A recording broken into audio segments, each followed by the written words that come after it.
Hi, I'm Angela. This video is about how can women grow into loving their body. So part of this topic is also how do we get young girls or children to grow into loving their body. The strategies I'm sharing are very similar.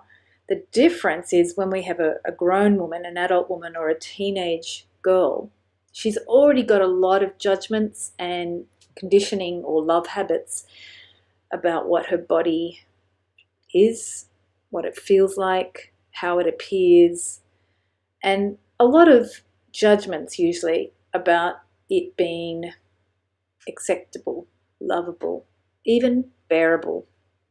So I've also come up with a term about self-haters, and there are a lot of people, and women are a big part of this group, that really hate themselves and their bodies, and they use that hate of the body as evidence. Look at my body, it's not this, it's awful, it's ugly, it's horrible, it's unbearable, how could anybody love me? There's this dialogue that runs through their body. So if we could look conversely, how can we move away from that? How can we grow into loving our bodies? The first strategy is always starting with a choice. And this means for those self-haters that have very strong conditioning or programming about hating their bodies, you really got to talk to yourself and have a big kind of intervention and say, look, the self-hate dialogue is not going to take you where you want. Because it's programmed unconsciously, it's very strong. And it means that you have to have a equally strong talking to with yourself about choosing to go a different path. So what I do with clients is we spend a lot of time sometimes on this tip, which is like, well, are you going to choose a different way of loving your body? Is this really where you want to go?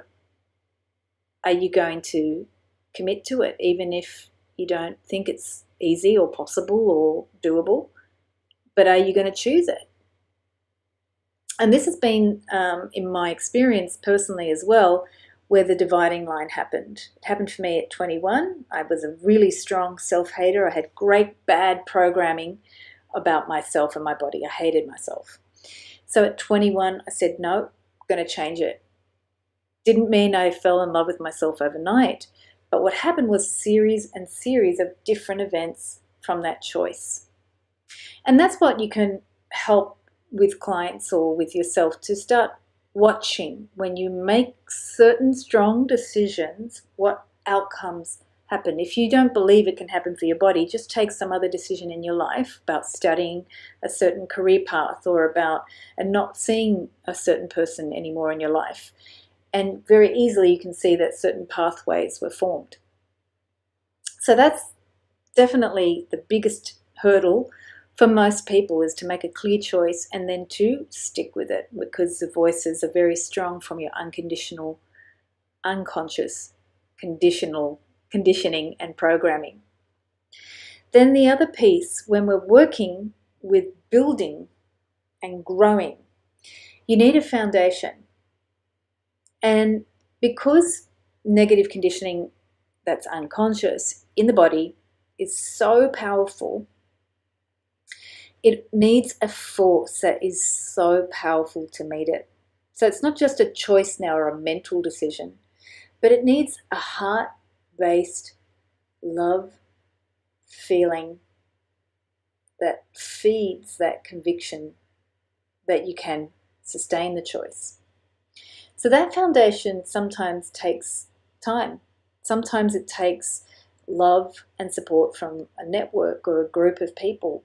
Sometimes it takes the support of a mentor or a coach. Sometimes it takes belief or support from a higher power. And so for some of you who don't believe in a higher power, it can feel like you're doing it by yourself, you're on your own. And I work a lot with the body to feel it. And I talked about this in another video. You don't need to believe in God or in the soul to actually feel it. But you do need to know love. You need to feel it in your body. So sometimes with clients, I have to spend a lot of time and energy at this stage getting them to feel, and feel what love is. We all know it. We've all got it inside. But some of us have more stories and negative conditioning and programming that fights against that knowing of love. So when you do know that love, you have to feed it. It's like a child that it's hungry, it wants to experience love, it wants to experience joy. So sometimes I spend a lot of time developing that nature in the client if it's not innate to you, to nurture and build joy in your body. It has to be fed. It has to be like a project that becomes the opposite of the self-hate that you've been programming in your body for such a long time. So then finally, what I like to encourage, and I will persist in doing so, is social discourse and discussion about it. So talk to your young people, talk to girls about what they can be. Create imagination and fairies and playlands where women and young girls, young women and children, boys and girls, can feel good about themselves and their body. And if someone criticizes them or says something negative, that there's a quick reassurance, because that's what happens with kids. If they feel down, we build them up. We just stop doing that when we get older. And it's the first thing I notice, that we're so quick to stop reassuring ourselves when we get a negative bump in our road.